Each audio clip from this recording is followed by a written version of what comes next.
السلام علیکم ورحمۃ اللہ۔ دعا ہے رب جلیل سے کہ اللہ رب العزت ہم سب کو بہترین دنیا اور خوبصورت آخرت نصیب فرمائے، آمین۔ الحمد للہ رب العالمین والعاقبۃ للمتقین والصلاة والسلام علی خاتم الانبیاء والمرسلین۔ اللہم صلی علی محمد فی اول کلامنا، اللہم صلی علی محمد فی اوسط کلامنا، اللہم صلی علی محمد فی آخر کلامنا۔ آپ صلی اللہ علیہ وسلم کی عمر کا 35واں سال تھا کہ قریش نے نئے سرے سے خانہ کعبہ کی تعمیر شروع کی۔ وجہ یہ تھی کہ کعبہ صرف قد سے کچھ اونچی 4 دیواری کی شکل میں تھا۔ حضرت اسماعیل علیہ السلام کے زمانے ہی سے اس کی بلندی 9 ہاتھ اور اس پر چھت بھی نہ تھی۔ اس کیفیت کا فائدہ اٹھاتے ہوئے کچھ چوروں نے اس کے اندر رکھا ہوا خزانہ چرا لیا۔ اس کے علاوہ اس کی تعمیر پر ایک طویل زمانہ گزر چکا تھا، عمارت خستگی کا شکار ہو چکی تھی اور دیواریں پھٹ گئی تھیں۔ ادھر اسی سال ایک زوردار سیلاب آیا جس کے بہاؤ کا رخ خانہ کعبہ کی طرف تھا۔ اس کے نتیجے میں خانہ کعبہ کسی بھی لمحے گر سکتا تھا، اس لیے قریش مجبور ہو گئے کہ اس کا مرتبہ مقام برقرار رکھنے کے لیے اسے از سر نو تعمیر کریں۔ اس مرحلے پر قریش نے یہ متفقہ فیصلہ کیا کہ خانہ کعبہ کی تعمیر میں صرف حلال رقم ہی استعمال کریں گے، اس میں رنڈی کی اجرت، سود کی دولت اور کسی کا ناحق لیا ہوا مال استعمال نہیں ہونے دیں گے۔ نئی تعمیر کے لیے پرانی عمارت کو ڈھانا ضروری تھا، لیکن کسی کو ڈھانے کی جرت نہیں ہوتی تھی۔ بالآخر ولید بن مغیرہ مخزومی نے ابتدا کی۔ جب لوگوں نے دیکھا کہ اس پر کوئی آفت نہیں ٹوٹی تو باقی لوگوں نے بھی ڈھانا شروع کیا، اور جب قواعد ابراہیم تک ڈھا چکے تو تعمیر کا آغاز کیا۔ تعمیر کے لیے الگ الگ ہر قبیلے کا حصہ مقرر تھا۔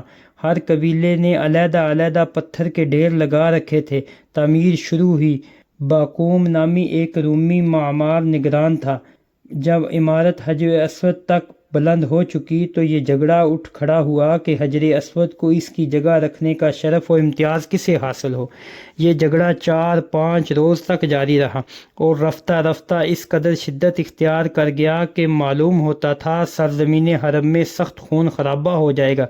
لیکن ابو امیہ مخزومی نے یہ کہہ کر فیصلے کی ایک صورت پیدا کر دی کہ مسجد حرام کے دروازے سے دوسرے دن جو سب سے پہلے داخل ہو اسے اپنے جھگڑے کا حکم مان لیں۔ لوگوں نے یہ تجویز منظور کر لی۔ اللہ کی مشیت کے اس کے بعد سب سے پہلے نبی پاک صلی اللہ علیہ وآلہ وسلم تشریف لائے۔ لوگوں نے آپ صلی اللہ علیہ وسلم کو دیکھا تو چیخ پڑے کہ یہ امین ہے، ہم ان سے راضی ہیں، یہ محمد صلی اللہ علیہ وسلم ہیں۔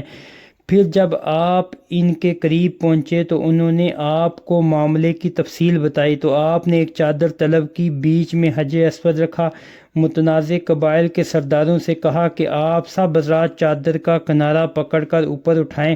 انہوں نے ایسے ہی کیا۔ جب چادر حجر اسود کے مقام تک پہنچ گئی تو آپ صلی اللہ علیہ وسلم نے اپنے دست مبارک سے حجر اسود کو اس کی مقررہ جگہ پر رکھ دیا۔